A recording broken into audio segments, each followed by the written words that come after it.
चटोरी बीवी। अरे ये क्या बात हुई? बेटी खूब खाए तो भी कुछ खाती नहीं, और बहू बहू जरा सा खाने की शौकीन तो चटोरी। तुमसे कितनी बार कहा है ये सारी चीजें तुम्हारी हेल्थ के लिए ठीक नहीं है। तुम रोज रोज क्यों बनाती हो? रोज रोज कहाँ, कल कहाँ बना था। और वैसे भी तुम्हें तो पता ही है मुझे खाना कितना पसंद है, तो कभी कभी तो चलता है। तुम भी खाकर देखो ना कितना अच्छा बना है। एक दिन छोड़कर तो तुम रोज ही बनाती हो, कभी कभी कब हुआ? तुम जानती भी हो तुम कितना जंक फूड खाती हो। ये जंक फूड कहाँ है, इसे मैं घर पर बनाती हूँ। तुमको नहीं खाना तो मत खाओ, लेकिन मुझे तो शांति से खाने दो। और ये भाषण ना तुम अपने कॉलेज में जाकर दिया करो, यहाँ नहीं। अब इस भूखी औरत को कौन समझाए कि मैं जो बोल रहा हूँ इसकी भलाई के लिए बोल रहा हूँ, ना कि अपने लिए। शाम को। अरे बच्चों कहाँ हो, देखो मैं तुम्हारे लिए क्या लाई हूँ। मम्मी क्या लाई हो? गर्मा गर्म पकोड़े। अरे वाह पकोड़े। तुम फिर से कुछ ले आई? खुद तो खाती ही हो, ऊपर से बच्चों को भी ऐसा खाना खिलाती हो। दोनों माँ बेटे का साइज बिल्कुल एक जैसा है। मम्मी देखो ना, पापा मुझे मोटा बोल रहे हैं। कैसे बापू तुम? कोई अपने लड्डू जैसे गोल मटोल बेटे को मोटा बोलता है क्या? लड्डू? ये लड्डू नहीं कद्दू है। कद्दू जी माफ कीजिएगा। खैर बच्चे ये सुनकर रोने लगता है। देखो रुला दिया ना मेरे लड्डू को, बेचारा। ले लड्डू तो ये पकोड़े खा, हाँ इनको रहने दे, ये ऐसे ही है टेढ़े। शाम को सुरेश के माँ बाप घर आते हैं। ये इतना सारा खाना तूने किसके लिए बनाया हुआ है बहू? माँ जी ये सब खाना हमारे लिए ही है। आप लोग बड़े दिनों बाद हमसे मिलने आए हैं ना, इतना तो बनता है माँ जी।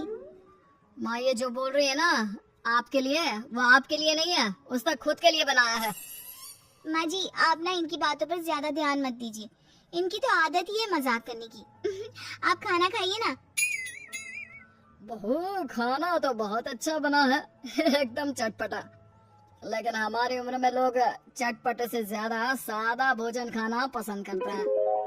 ये सही बोल रहे हैं।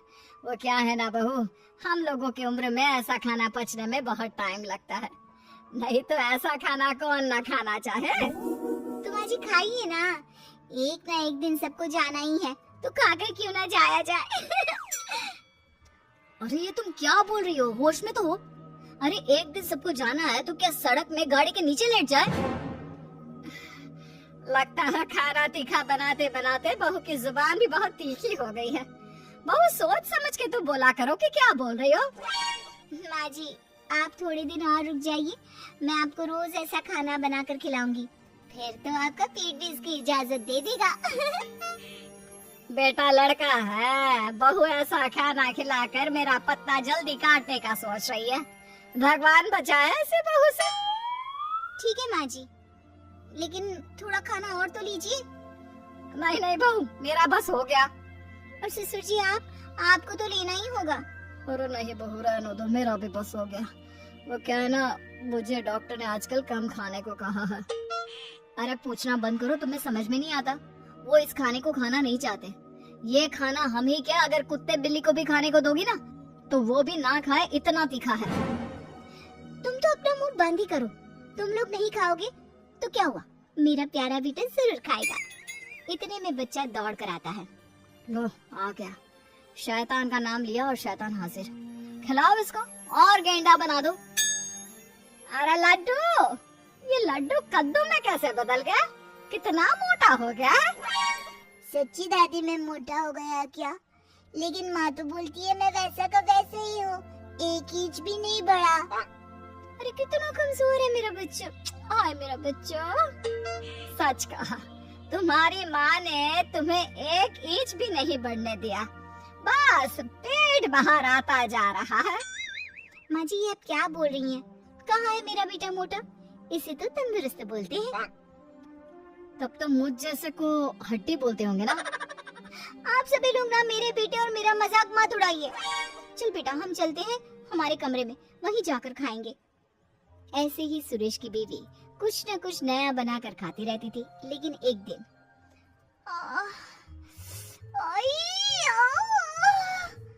क्या हुआ? क्यों नाटक कर रही हो? अगर तुम मेरा ध्यान अपनी तरफ खींचने के लिए ये सब कर रही हो तो। नहीं जी, मुझे सच्ची में बहुत दर्द हो रहा है। इतना दर्द जैसे पेट में आग लग गई हो। क्या सच्ची में? क्या खाया था? आग पेट में लग गई? कैसे? मैं दर्द से परेशान हूँ और आपको मजाक लग रहा है। मैं ये दर्द नहीं सह पाऊंगी। मुझे डॉक्टर के पास ले चलिए प्लीज। पागल, डॉक्टर के पास नहीं, तुझे तो किसी खाने के ठेले में खड़ा कर देता है। क्यों? वहीं जाकर तुम ठीक हो जाओगी। सुरेश अपनी बीवी को पास के हॉस्पिटल ले जाता है और उसे दिखाता है। डॉक्टर जी, क्या हुआ है? मेरी बीवी को ऐसा क्यों लगता है जैसे उसके पेट में आग लगी है? कहीं ये। पति डर सा जाता है, लेकिन तभी अरे नहीं नहीं, कुछ नहीं। वो क्या है ना, लगता है आपकी बीवी कुछ ज्यादा ही तीखा खाना खाती है। अब आजकल की औरतें कहाँ ऐसा खाना खाती हैं, लेकिन अब इसी के कारण उनके पेट में इन्फेक्शन हो गया है। अच्छा, तो डॉक्टर ये इन्फेक्शन सही कैसे होगा? ये तो तीखा खाना छोड़ ही नहीं सकती। नहीं छोड़ सकती तो क्या होता है? अरे भैया, इनको तीखा और बाहर का खाना बंद करना ही होगा, नहीं तो ये इन्फेक्शन फैल गया तो अच्छा नहीं है। इसका ऑपरेशन करना पड़ेगा। फिर तो ये गजब सा फिगर है ना भाभी जी का। वो अम्मी जी जैसा हो जाएगा। बाकी भाभी जी की मर्जी। नहीं नहीं, मैं मोटी आंटी जैसी नहीं बनना चाहती। पर डॉक्टर साहब, अच्छा मैं ये सब खाना छोड़ दूंगी। पति डॉक्टर को देखता है और फिर। तुमने सुना डॉक्टर की बात? तुमसे कितनी बार कहा मैंने, लेकिन तुम नहीं मानी। अब कर दी ना अपनी तबीयत खराब। और खाओ तीखा चटपटा खाना। तुम अब चिढ़ाओ मत मुझे।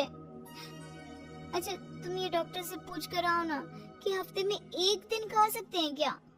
उस वक्त तो डर के मैंने बोल दिया था, लेकिन अब मुझे मुश्किल लग रहा है। यहाँ जान पर बनाई है और इसको खाने की पड़ी है। अभी भी आधी रात को मेरी नींद खराब कर तुमको अपने खाने की चिंता हो रही है। यार कुछ तो सुधर जाओ। तभी सास बच्चे को लेकर आती है। बेटा, ये छोटू भी पता नहीं क्यों पेट पकड़ कर बैठा है, जरा देख ले। अब इसे क्या हो गया? माँ, मुझे तो डर लग रहा है कि कहीं इन दोनों का ही ऑपरेशन ना करवाना पड़ जाए। अरे पर तुम पैसे कहाँ से लाएगा? वैसे बहू के गहने हैं ना, उसे बेच सकते हैं हम। नहीं नहीं, मेरे गहनों की ओर ना देखना। मैं वादा करती हूँ, मैं चटोरे खाने की ओर नजर भी नहीं लगाऊंगी। मम्मी, ये आप क्या कह रही हो? हाँ बेटा, मेरी गलती है कि मैंने इतना चटोरा तुझे बना दिया। मुझे माफ कर दे।